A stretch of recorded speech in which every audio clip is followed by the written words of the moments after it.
Hello, my name is Brian Kearns, and this is my introductory video for education and finance. I just want to tell you guys a little bit about me. First of all, just my professional life. I'm in my sixth year of education. I taught 2 years of Spanish at the middle school level, and this is my fourth year at the high school level. I've taught everything from Spanish 1, Spanish 2, Spanish 3, and AP Spanish, and I've also taught in Spanish for native speakers. I am the assistant cross country and track coach as well, and I've been doing that for these 6 years and plus a couple of years before that while I was in school. I received my BA in Spanish education from BYU, Idaho, and I minored in physical education. A little bit of my personal life and things I did this summer. Been married to my wife, Liz, for 7 years. We have 3 kids. Caleb is 5 and just started kindergarten. Then we have our twins, Skylar and Haley, and they are 2. Since I'm a cross country and track coach, I do a lot of running. Throughout the 2 months we had this summer, I did over 500 miles. Did lots of different things during that time too. I ran the Boulder, which is the largest 10K in the country. Placed 5th in my age group there and ran a good time. I ran a half marathon as well, and that my second one I've ever run. I ran my best time by over 5 minutes. We did a uphill race, the Vale Hill Climb. It was a 7-mile race, all uphill, and I did that in an hour and 3. And then we also did our first annual Warrior Cross Country Camp. While we were there, we hiked Mount Elbert, which is the picture I have right here. It's the highest peak in Colorado. It's 14,433 feet. Usually it takes people about 4.5 hours to hike it, and I was the first one from our group to get up there, and it took me just under an hour. We also took a team to the National High School Trail Racing Championships. They did a distance race. I got second in that, and our boys team won the national title. I'm also a very avid reader. I've read several books over the summer, and right now I'm currently reading Running with the Buffaloes. So just a few pictures here as well. Up here in the upper left-hand corner is me running that 10K. In that middle, the top picture there, that is our boys team, the ones without shirts. That's the team that won the national title for the Trail Racing Championships. In the upper right, that's me with my kids last Halloween, the twins. There's Haley and Skylar. Skylar is the one in the skeleton outfit, and Haley's the one in Ladybug, and then Caleb is the Bob the Builder right there.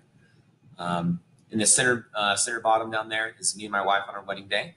And then the bottom left-hand corner is our top runner who was just selected to Team USA for the World Junior Championships for mountain running.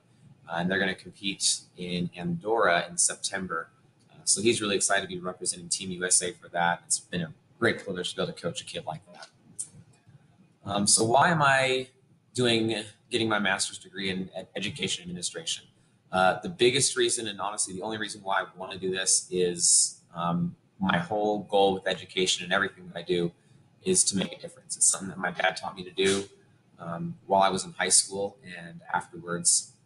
And while I'm teaching right now, the whole reason why I took the position here is because I saw an opportunity that I could make a difference here in this area. And I feel that going into an administration position in the future would give me a greater range of opportunity to continue to make a difference for people. I can reach more students and more staff that way, and I'd be more available to students that really need the help then. A little bit of my background as well when it comes to education administration. I've had various leadership roles, both when I was in my teens and also now as an adult. When I was a teenager, I was the leader of several different youth groups from the time I was 12 up until my senior year of high school, where I was in charge of an early morning religious class. I was one of the class president of that. I did Boy Scouts, and I was always the leader for those troops that I was in. And I was also the team captain for a couple state qualifying teams, both for cross country and track. Now that I've obviously graduated from high school and college, I've had various leadership roles with that as well.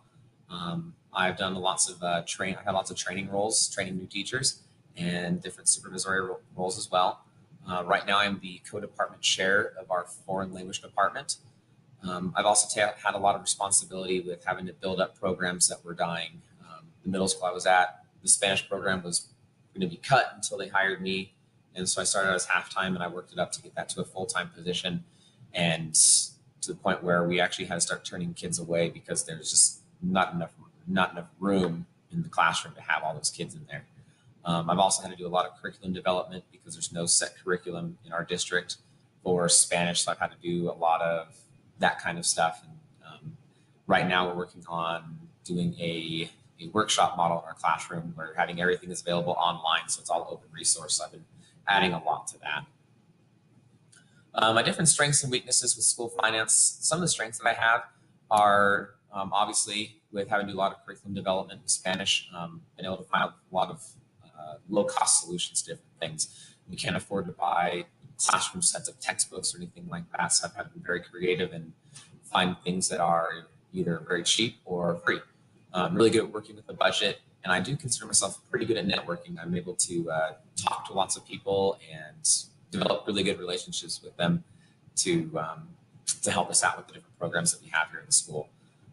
Some of the weaknesses that I have, though, is first off, is why I'm taking this class. I have little to no knowledge of school budgets. It'd be nice to know like how they work, different laws that might govern those budgets and use of school funds.